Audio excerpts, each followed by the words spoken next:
What was the worst punishment your parents ever gave you and why? My dad was smart. All his punishments were things he would have to do eventually. One time I went to a party at my friend's house without telling my parents. I was woken up at 6 a.m. to a breakfast I couldn't eat because I was hungover. Then I was sent outside to pick up sticks.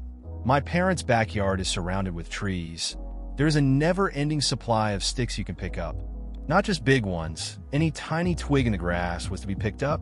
Walking around, bending over to grab sticks for hours while hungover was a good enough punishment to keep me from sneaking to parties. That sounds pretty brutal. I guess your dad knew how to make a lesson stick. Picking up sticks while feeling rough isn't easy. It's like a slow torture, really. But yeah, it probably taught you to think twice about sneaking out. Sometimes those clever punishments stick with you longer than any lecture. It's interesting how parents find ways to make sure we remember our mistakes. My mom took my books away for a month. Worse than any spanking. What did I do? I was reading Robert Jordan's Wheel of Time series. At some point, some queen tries to seduce the hero, and the hero turns her down.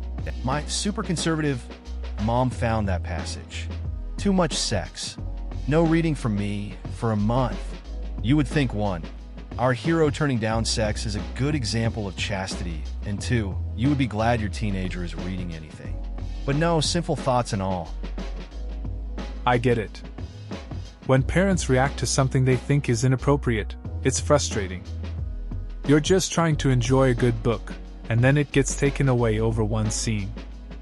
It's like, why not just have a conversation about it? Reading can be a good outlet, and sometimes parents miss the bigger picture. It's definitely a lesson in understanding different perspectives, but a month without books would be tough for anyone. I had to eat nutty candies. I was allergic. Edit. No need to freak out too much. They didn't know initially. Yes, they noticed the symptoms, but they didn't put 2 and 2 together. Initially, they gave me nutty candies because I actively hated them. Only later did they know that I had an allergy, and thankfully, they stopped. That sounds rough. It's strange how people sometimes miss obvious signs. Eating those candies when you were allergic must have been uncomfortable. At least they figured it out eventually and stopped giving them to you. Good that you communicated that to them. Allergies are no joke. Probably something with schoolwork. I was terrible at doing my homework. My dad made me collect everything in my room and put them in trash bags.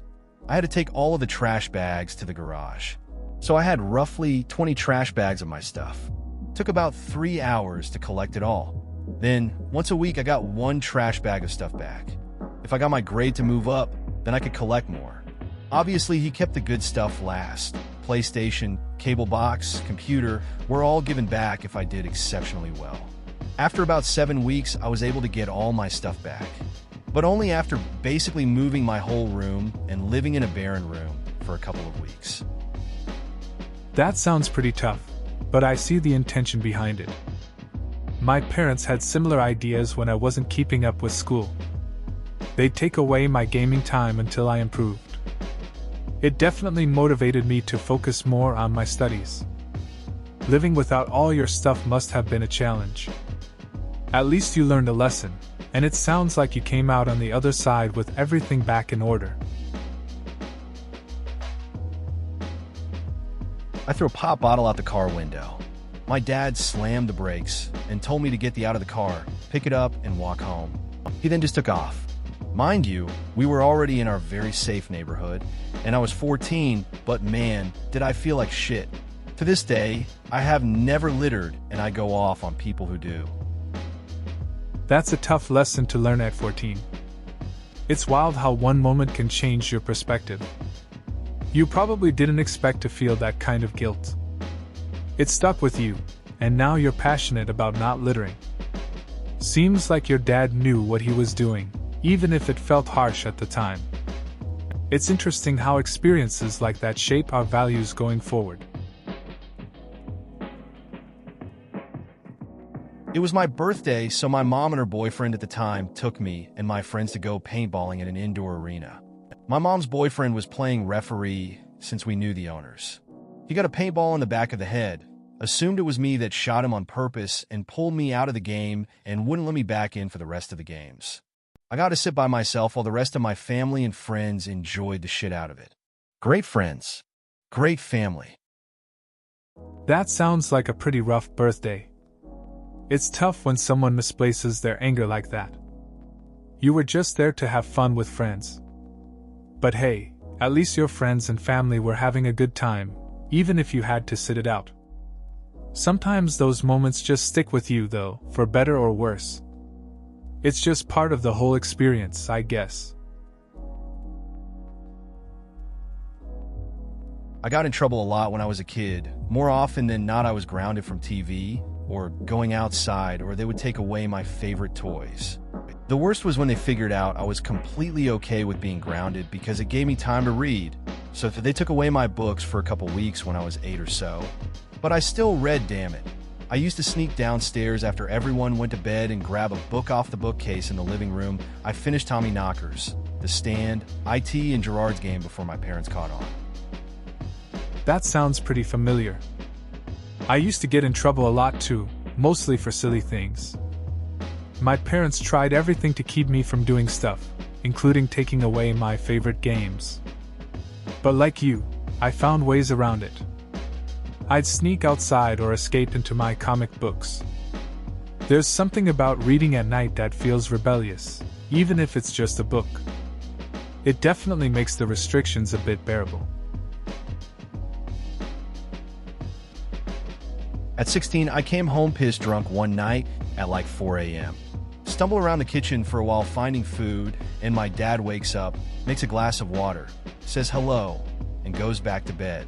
I'm thinking that I got away with it, and he was too sleepy to notice how far gone I was. No, he woke me up at 10 a.m. and made me mow the lawn in the middle of a Georgia August.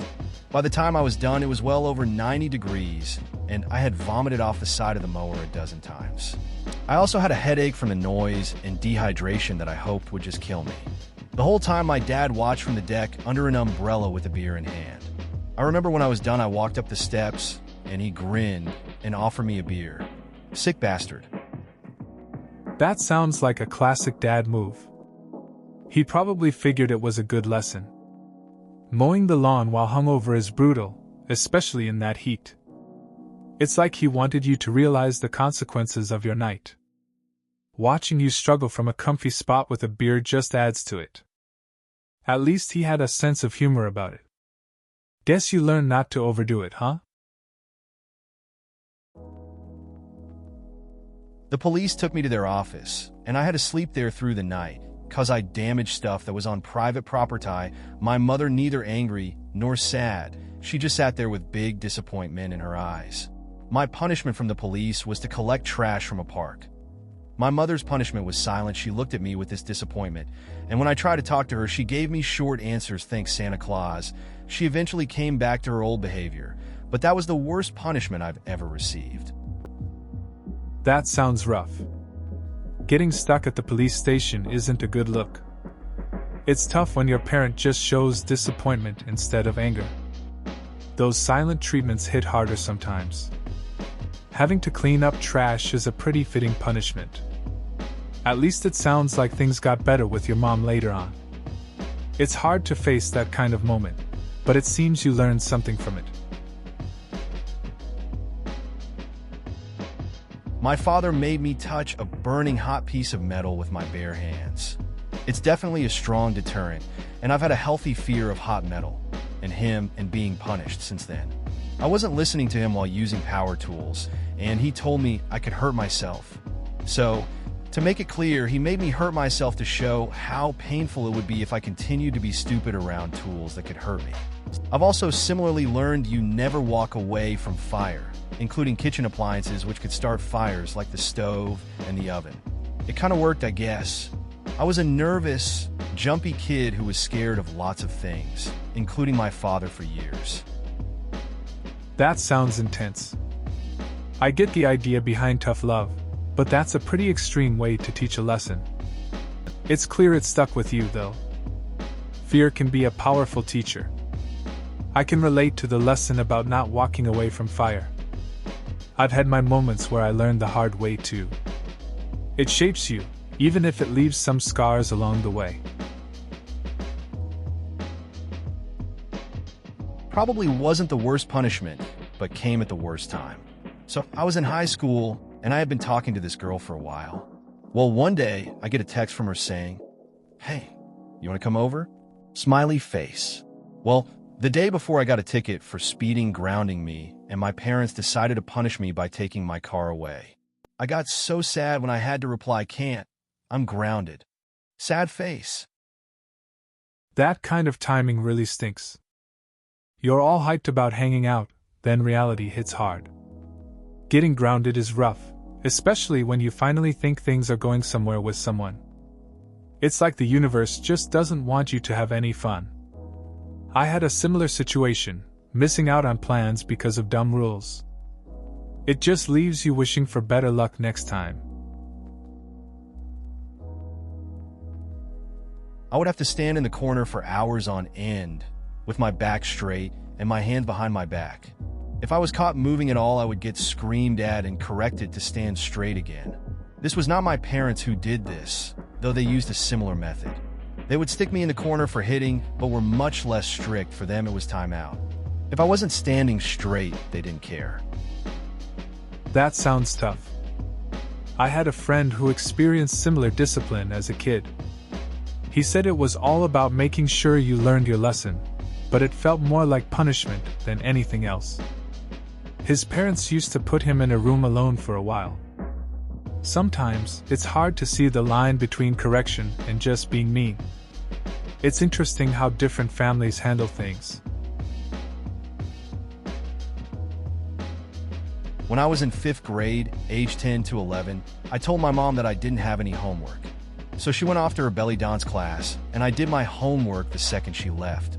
Granted, it was only about 10 really easy math problems, but I wanted to prove that I didn't need to be told to do my homework.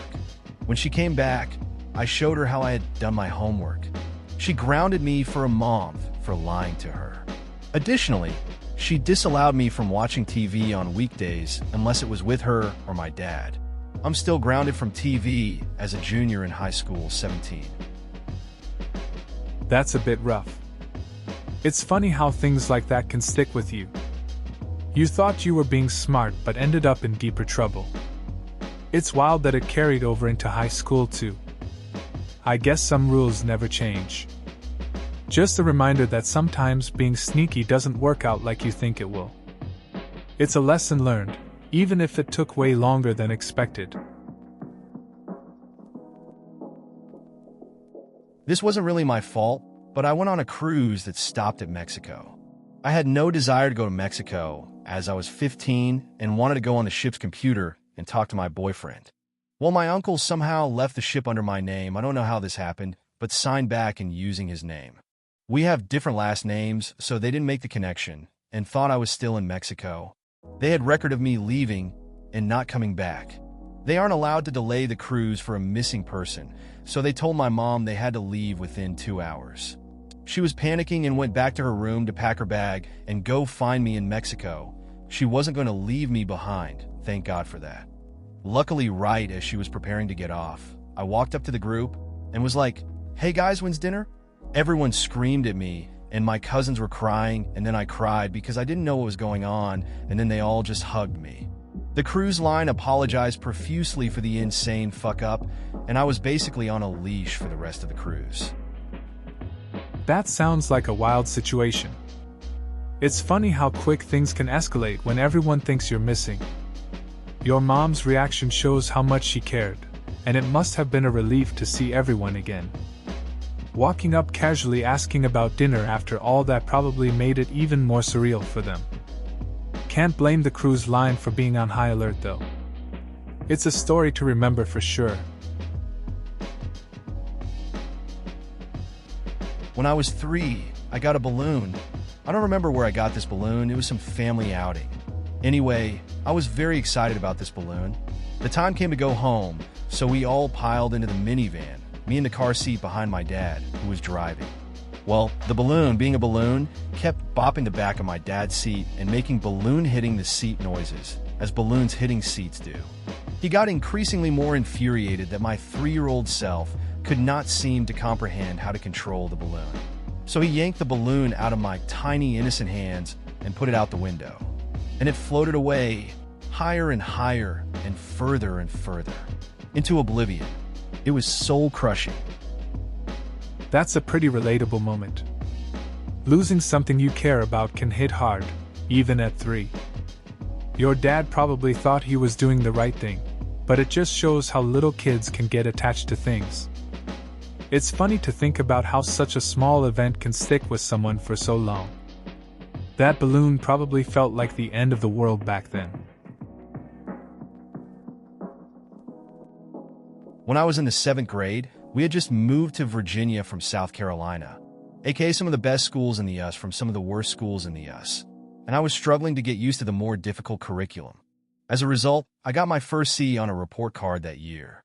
My parents were so upset that, as punishment, they locked me out of the house one day in January when it was freezing rain with nothing but a heavy rain jacket. I was tasked to shovel a pile of sand from the backyard and then smooth the sand out underneath the deck. Mind you, this was wet sand, and I was a small 12-year-old girl. I had to get it done before my family got home from dinner, the movies, and shopping. All because I got my first C on a report card. Edit. Forgot to mention that I developed severe gastroenteritis a few weeks later, probably directly correlated with this punishment. That sounds rough. It's hard adjusting to a new school, especially with a tougher curriculum. Getting a C is part of learning, but it seems your parents took it too far. Locking you out and making you do hard work in bad weather is extreme. The fact that you got sick after just adds to the frustration.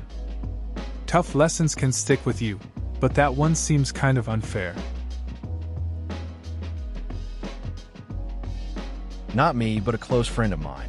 We took my mother's car when we were 16, she was out of town, and went on a road trip to Ohio from MN to see a friend of ours who moved there.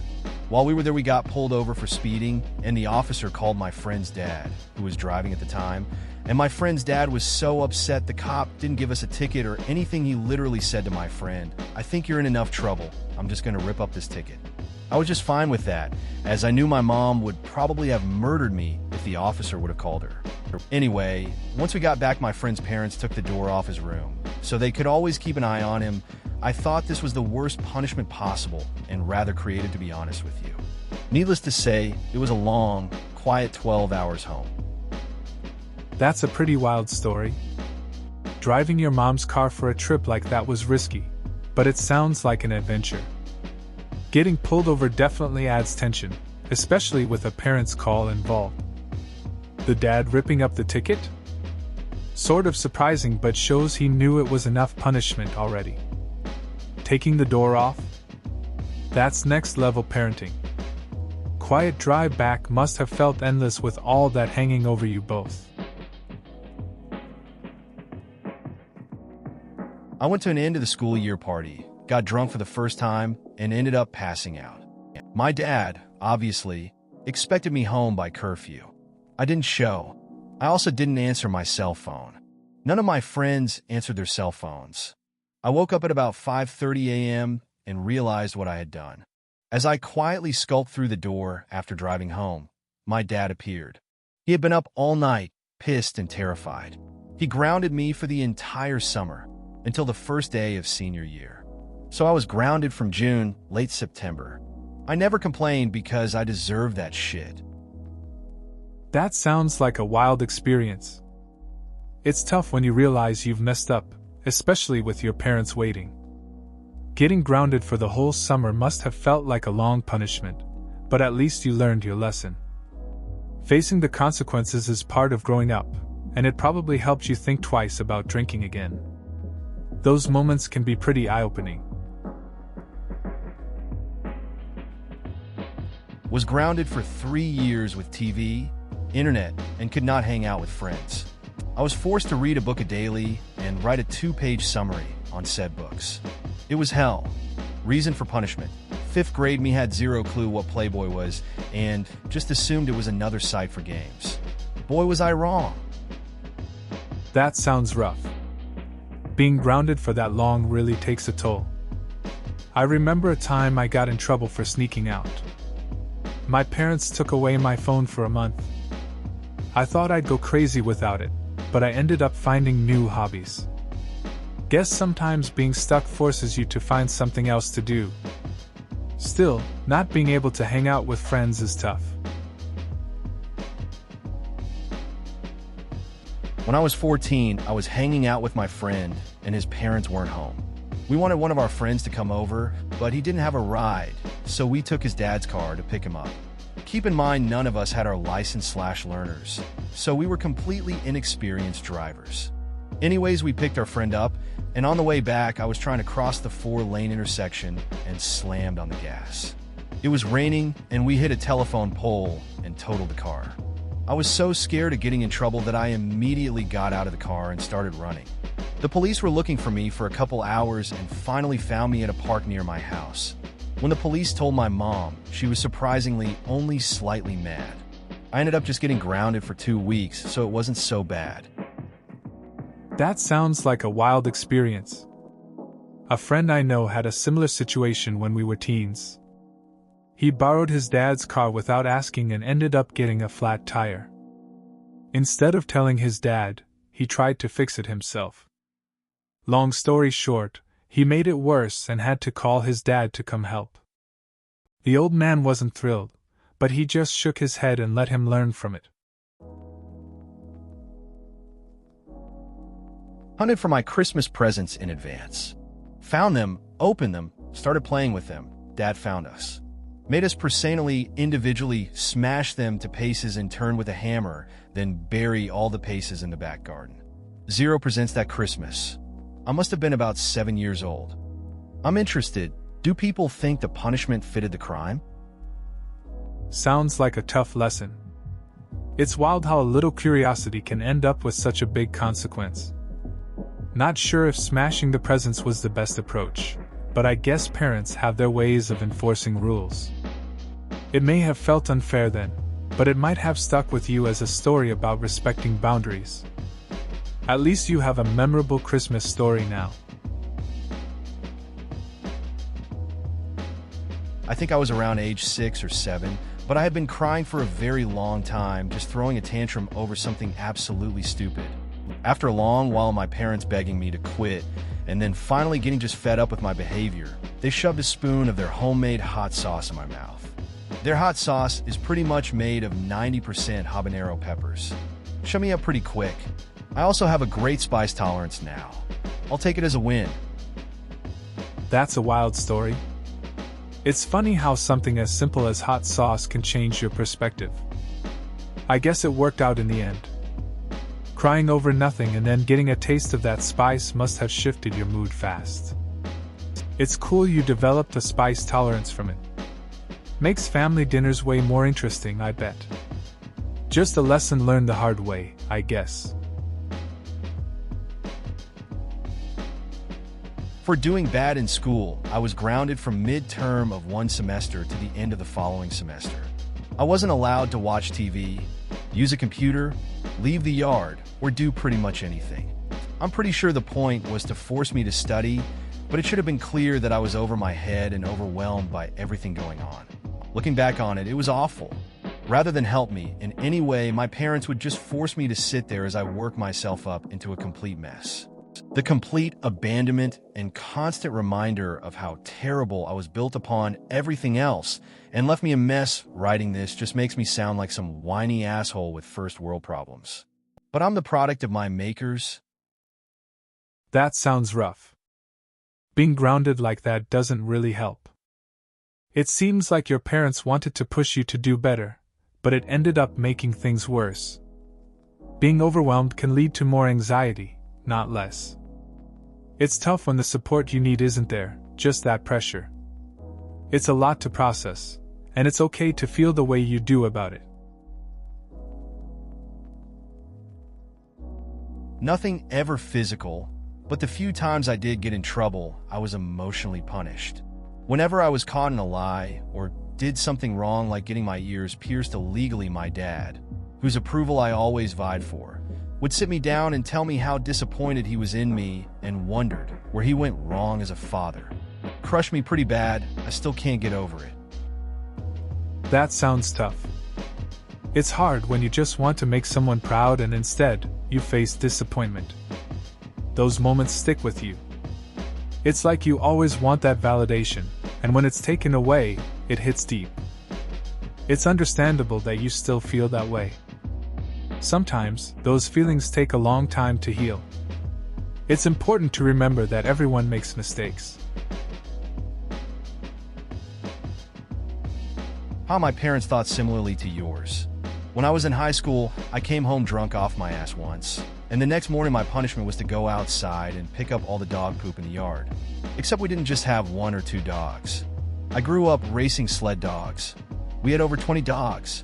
Granted, this was a normal chore for me, so I was used to it, but it's so much worse when just 8 hours prior you were attempting to set the record for most Jägermeister shots taken by a 16-year-old girl. That's a classic high school moment. Picking up after 20 dogs sounds rough, especially with a hangover. I guess your parents had their way of teaching responsibilities. It's funny how those chores can feel way heavier after a night out. At least it's a memorable story to look back on.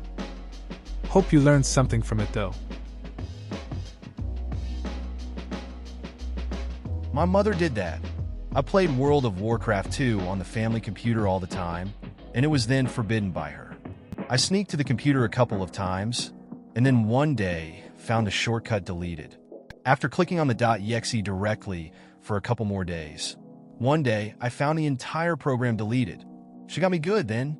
So after moving the program back from the trash, I got to play for a couple more days. But then one day I found the entire computer password protected. She really got me good then. Only this was Windows 98, and instead of putting in your username and password to log in, you could just click cancel and use a guest account. She gave up. That's pretty classic. Parents try their best to keep us away from things we love, but we always find a way around it.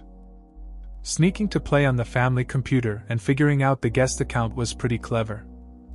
It's funny how they think they can stop us with rules and tech, but we always have a workaround.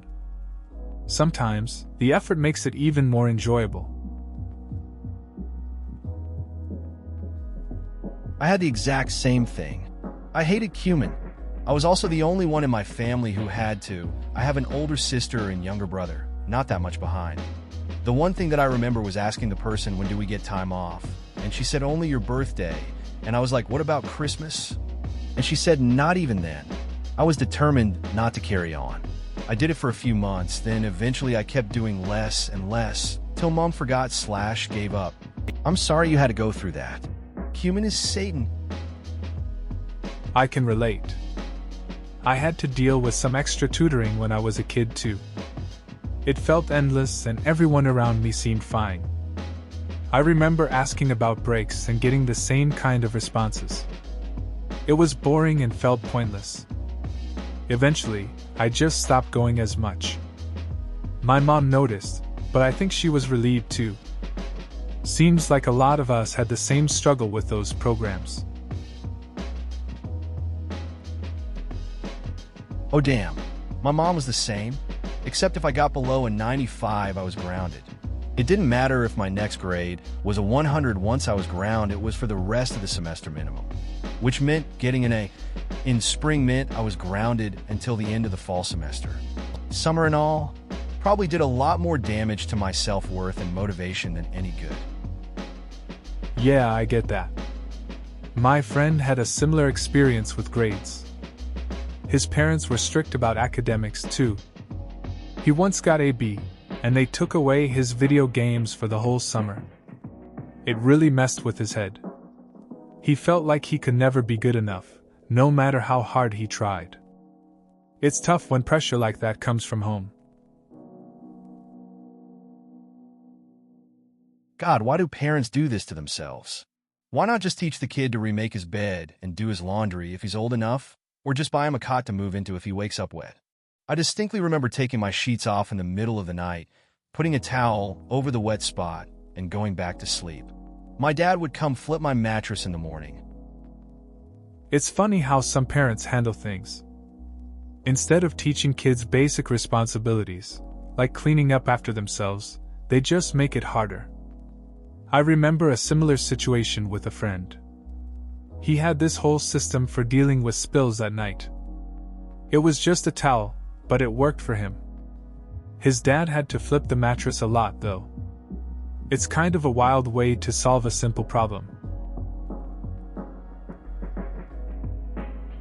My dad's not like that, but I still have a sort of funny reading-related story. One time I stayed up late reading, and I could hear my dad walking up the stairs to finally go to bed. Instead of revealing that I was still awake, which I thought was too confrontational or whatever, I pretended to have fallen asleep while reading with the light on. He came in and told me that leaving the light on wastes energy, said good night, and then left. As soon as I heard his door click, I turned the light back on and continued reading. This was about as rebellious as I got. That's a relatable story. I get the whole pretending to be asleep thing. It's like a little game, trying to outsmart your parents. You had your reading time, and it sounds like it was worth it. Sometimes those small acts feel like the ultimate rebellion, even if they're harmless. Just shows how important those late-night reading sessions can be. We all need our escapes. As long as it taught you a lesson, he did his job. Happened to me kinda sorta, but I decided to go searching for Christmas presents and found Zelda AITA. Opened it and played it and rewrapped thinking my mom wouldn't know. Oh, she knew. Christmas morning, she addressed it to my dad rather than me. I couldn't play it for a whole year. Never snooped for presents again. Killed Santa for me that year and the element of surprise. That's a solid story. I get where you're coming from. Christmas morning can really hit different when things don't go as planned. It sucks having to wait a whole year to play something you were so excited about. It definitely teaches you to leave the presents alone, though. Losing that surprise must have changed how you felt about the whole season after that. Kind of a bummer, but a good lesson learned. This is the first comment of the thread that I've read that has the parent doing something good. Everyone else is getting beaten or yelled at in public or having their pet killed. Good for your dad. Edit. Also, something similar but less painful happened to me when I was a kid. I asked for a specific dollhouse for Christmas one year. The house said different things depending on what room you put the residents in, and I was really excited about it. Well, I got the house, but my mom said I couldn't even take it out of the box until my room was totally clean. It stayed in my dad's office closet for years, still in that box. I'd pull it out periodically to read it, but I never cleaned my room well enough to set it up in there. This could have been because I had a small room and not much storage space for my toys, but it was probably because I was and am messy. That's one of those moments that sticks with you. I remember wanting something similar as a kid too. Just waiting for the perfect moment to play with it, only to have it sitting there unused. It's funny how sometimes our excitement gets overshadowed by chores or rules. I think a lot of us have been there, holding on to something that feels like it could bring joy, but it just ends up collecting dust. Please consider subscribing if you enjoyed. Love.